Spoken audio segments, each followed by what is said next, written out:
Hello again. I hope this is yet more useful information from Ocado Legal.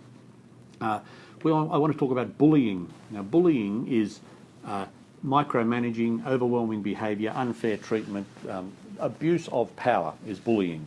And it's usually done by people who are bullied themselves. The best example of that was the late Kerry Packer. He was psychologically bashed by his awful father, Frank, and he took that out on the world, so he bullied everybody else in the Packer empire. In those years, back in the 80s, I recall dealing with persons within that organisation who were nasty, like they'd be rude to waiters, rude to cab drivers, rude to, dare I say it, their lawyers, rude to everybody, because they were allowed to kick downwards because they themselves, when they got back, got yelled at, abused and belittled by Kerry Packer. God rest his soul. Well, that's an example of a bullying culture. That happens in many places, and it's bad because it causes people distress. I've seen people with traumatic manifestations such as sleeplessness, psoriasis, migraines, all those sorts of anxiety-affected manifestations. That does happen.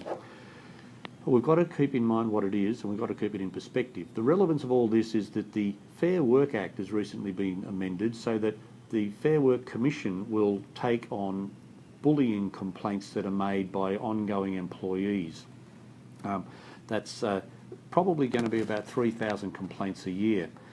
They're apprehensive about it because the resources of the Fair Work Commission have not been expanded, but the number of complaints is going to go up, so they're going to be very busy indeed.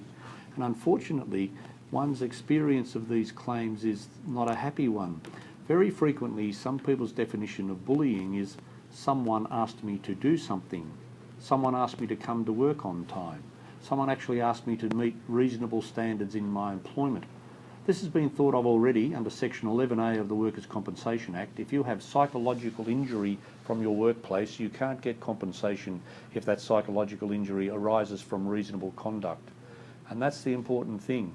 There's a distinction between demanding performance, expecting a degree of standard, and just simply over-managing, micro-managing, harassing, belittling, overwhelming, which does take place.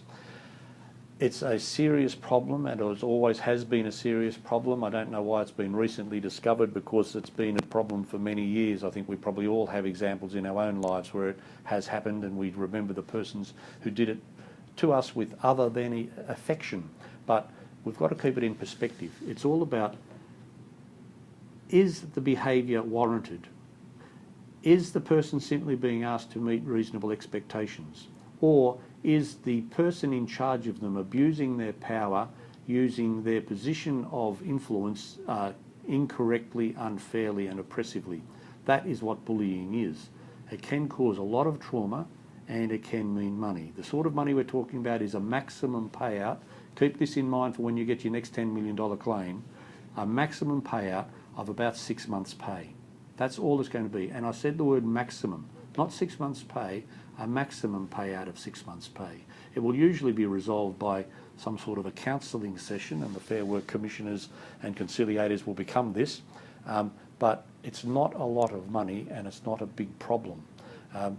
In terms of financial impact on industry, it's a big problem for the people who it happens to, but it's also a much abused issue. So we've got to strike a balance. Don't do bullying, but don't misinterpret correct conduct, correct expectations as bullying. The legislation comes in on the 1st of January, and we'll see how it goes, but I think the responsible way that the Fair Work Commissioners and conciliators approach the matter indicates that it's going to work, but we've got to keep it in perspective. Stay tuned.